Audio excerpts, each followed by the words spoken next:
and I started doing a few new things, so I thought that would be worth making a second half to this. It's going to be a lot more of a typical update. I'm probably going to go through things that people are wondering about, such as like what I think my comprehension is and like what I've actually been doing each day and kind of things that I'm using to like immerse with. So since I recorded the first part of that, I've started time boxing a little bit more during the day, and it's been working really well. I've been working with just 5 minutes for each thing, so I'll alternate between doing maybe Anki reps and then watching something, whether that's on YouTube or if it's a TV show. I've been trying to alternate between doing some sort of like study activity and then some sort of like immersion thing, so it's not too intense for both of the time segments. So last week I actually signed up for Link. I tried to use it before, but their free version, you really can't use it. It's not really a free version. It's like you can use it for 5 minutes and then it's essentially useless because they let you have maybe 20 free links, which if you actually want to get a sense for how it works, like you need a couple of hundred. So I think that's a bit ridiculous. I don't know why they don't have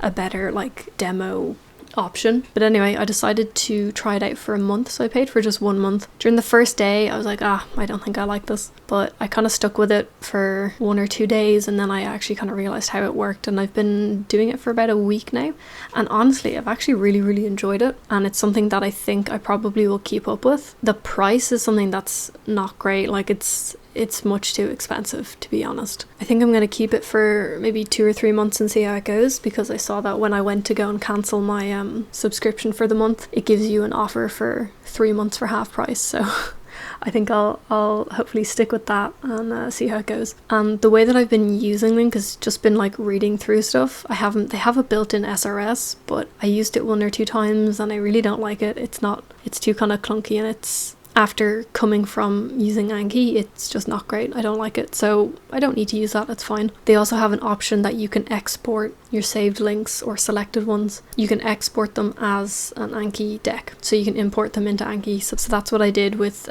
some of my links to try and figure out if that would work. And in combination with having the MIA dictionary add-on where you can mass export definitions, bringing this deck in from Link was actually really good because I could put on like actual definitions in like 2 seconds. So I'm going to stick with that for a while and see how that goes. It's definitely like a really easy way to have a lot of basically ready-made cards. The only issue with it is that if I want the ready-made ones, they're all going to be bilingual cards, which I'm kind of realizing now is not the biggest deal in the world. Like, it's really not. Like with German, it's pretty one-to-one correlation for most of the words. There have been some words that I've looked up and I've realized, okay, it's a good thing I looked this up because the meaning is slightly different, or there's different usages that I wouldn't have known if I had just used the translation. But for the most part, I think you get a basic idea of what that word means, and then if you see it enough times, you figure out what the usage of it is. I'm still figuring out what kind of content I like to use on Link. You have the option to import things, which is great. So there have been quite a few videos that I've imported from YouTube, which is pretty cool. So if you have a YouTube video with subtitles, like manual made subtitles, you can bring that in and it'll have the audio and I'll have all the subtitles done out properly, so that's kind of fun. I haven't used it too much because I find that some of the articles are actually a bit more interesting.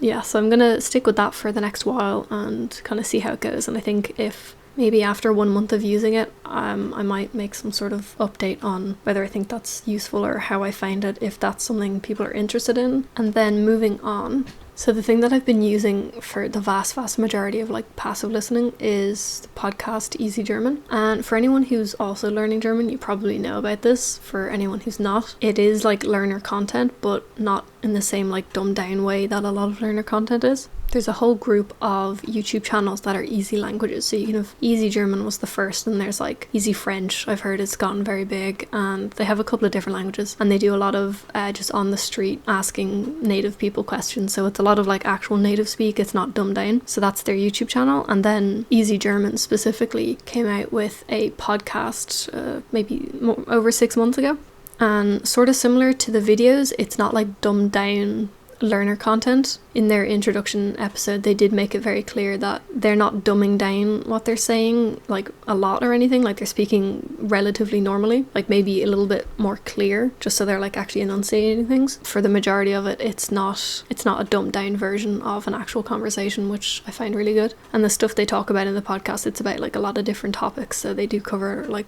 quite a bit of vocabulary, and it's very natural. It's not scripted. If anyone else is learning German, I'd like recommend checking that out. It's definitely not for beginners because they're just having like regular conversations, so you do have to be able to keep up with that. Well, I suppose you could still use it as like passive stuff, but once you're able to understand it, it is actually quite nice to listen to. At the moment they have about 60 episodes out, and that's roughly like 64 hours of content, so I kind of just have episodes of that playing all the time. That's what I listen to, and even though I'm listening to basically the same episodes sort of over and over again, there's so much content that it's very spread out, so I'm not listening to like the same episode 3 times in like one day or anything. It's like, yeah, it's a lot of kind of variety, and I do notice that when I come round to an episode I've listened to maybe last week or the week before, I'll probably pick up a few more things than I did the last time I listened to it. And I was able to keep some stats for that as well I use the Podcast Addict app, which gives you like statistics for how much you've listened to, you know, per day, per week, whatever. So I have sort of an average of between 2 and 3 hours. Sometimes I forget to do it, so sometimes it's nothing. And it says so far this week I've listened to 6 hours. And then last week it says 10 hours and 40 minutes. And then for the whole month of July, it was 27 hours. So I'm not religious about always doing passive listening. Like, I do it when I remember. Most of the time I have one wireless earbud on my desk, and so that's really easy just to pick up and click play when I go and do something. Sometimes I just don't have that set up and I don't do it some days, but for the majority of the week I'll have some passive listening, which I really enjoy because the podcasts are interesting and they're quite funny. Okay, so moving on to YouTube. So I might stick in a little video of the sort of content that I'm watching now, because I think it kind of changes every couple of weeks, every month or so it's nice to look back on. So the thing that I was using most recently to mine from was a YouTube channel called OK, just because it came with actual subtitles. It wasn't the automatic ones, so it was actually really helpful to mine from. And then I was also using I think it's the beta version of the Learn Languages add-on. What's it called? Yeah, I think it's called Learn Languages YouTube, and there's the Netflix one. So using that add-on with YouTube has made sentence mining from content that has subtitles actually a lot easier. So I was able to get quite a lot of cards from that over the last couple of weeks. Damit es nicht zu sehr ausufert hier. Ich habe ohne Witz 3 Anläufe gebraucht, um ihr das zu sagen. Not so much now because I've started doing something a little bit different. And then also in the last few days I've started watching a bit more documentaries. There's a really good channel for documentaries. It's like a joint production, something between France and Germany. So the documentaries are in French and in German, but like they're dubbed in German, called ARTE and then DE at the end for the German version. And that's on YouTube, and I think that's also one of the channels that I can't get without using a VPN, which I'll talk about. Anyway, but that channel's really good. They have like nice documentaries, and it's something a bit more interesting to watch, because I kind of had gotten out of the habit of watching them. Then there's this comedy show that I watch sometimes. There's Puls Reportage, Gute Nacht Alter. Recently there's been that channel OK, and Animation. Another big chunk of stuff that I've been watching recently is a playthrough of The Last of Us from a German Let's Player. So there's like one episode of that out a day, and they're between like 30 and 40 minutes, maybe 50 minutes long. And like there's lots of talking in it, not just from the game, but the guy like talks a lot through it, which is good. So it's kind of funny, the few things that I've picked up, like what scissors is called, like what adhesive tape is called. A couple of weeks ago I got really into this web series that was recommended to me. It's called Drup, and the kind of story behind that is actually kind of interesting. It was originally I think it was Norwegian web series, so it's kind of like a teenage thing, but it's been remade into like 9 different languages within like different European countries, and this is the German one. So it's definitely like a teenage kind of drama, but if that's something you're interested in, it's probably available in like a lot of European languages. It's, what is it called? Skam, S-K-A-M. So if you kind of search that, I think they have it in Italian, they have it in French, they have it in Norwegian, Flemish maybe, so many different languages. They have one in English as well, but it sounds awful. So that was something that I watched for maybe a week or two. There's like 4 seasons of it, and I kind of binged the first 2, and it was something that I was able to mine from as well because they have proper subtitles, which is great. And over the last couple of weeks I've noticed that my watch time on YouTube has almost doubled, and I realized that's because I'm not watching anything on Netflix really, so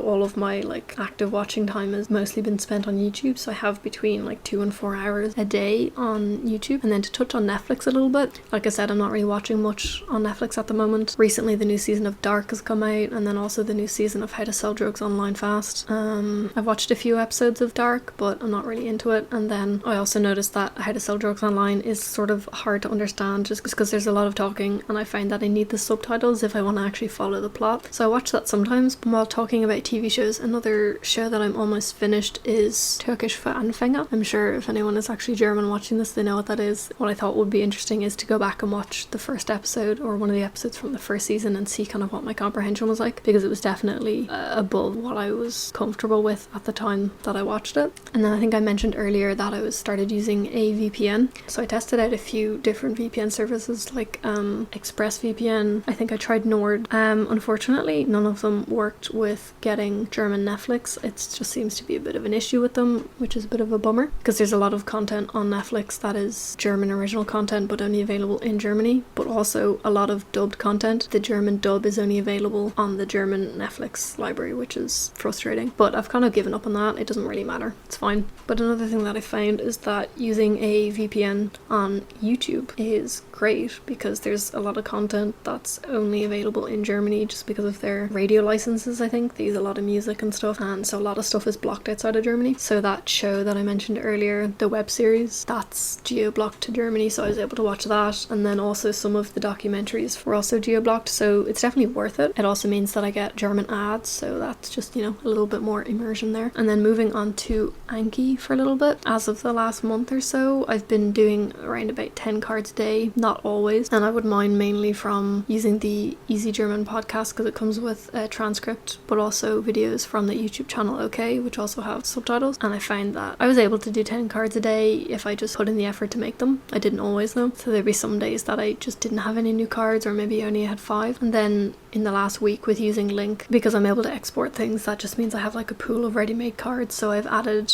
another 10 of those per day. I might put that up a little more just because like they're pretty easy. And then again this week I started reading through and mining a little bit from a grammar book. It's called Hammer's German Grammar and Usage, and I find reading through it was quite interesting. It was things that I'd already noticed and I'd already picked up, but it was nice to kind of see the explanation behind them. So I got some cards from that, but I do just have to be quite selective on what cards I want to put in, because some of them sort of just going over stuff I already know, so it's sort of a waste. So I do plan on like slowly reading through that book because it has been helpful to kind of just cement certain things, but it's not a huge priority. As for the amount of time that I spend on Anki, it averages at about 14 minutes per day, which is like really not a lot. And seeing as I have like quite a lot of time during the day, I'd like to utilize Anki a lot more, and as well, since I'm time boxing, doesn't even feel like it's taking that long, so hence the link decks. I'm gonna put a bit more time into those. And looking at my stats over the last month, I've added an average of 6.7 cards a day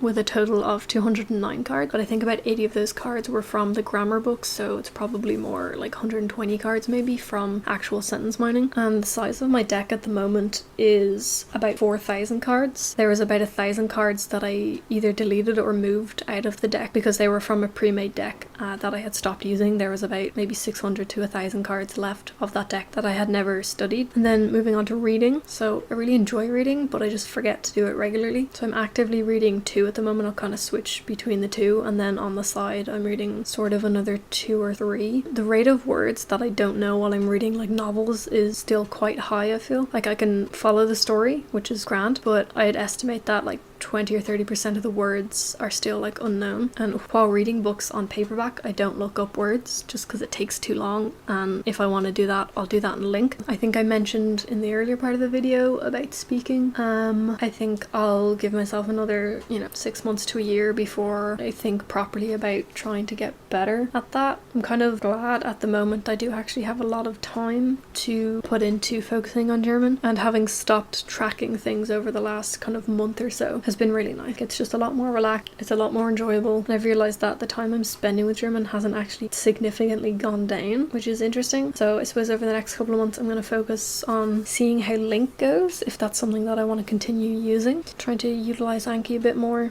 get a bit more out of it, seeing as I have time to use it, and yeah, continuing to watch stuff and enjoy everything. Cool. So if there's anything that I haven't mentioned in this video that someone is interested in, leave it in the comments and I'll reply to that. Yeah, cool. So I think I'll probably wait another 6 months until I do another update, unless something drastically changes, but I doubt that'll happen. So yeah, see everyone in 6 months.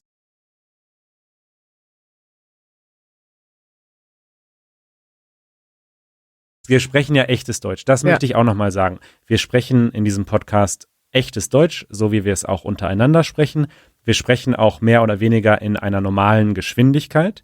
Ich denke, wenn man es etwas langsamer hören möchte, kann man in der Podcast-App seiner Wahl das langsamer machen und mit etwas langsamerer Geschwindigkeit hören, aber wir reden hier normal.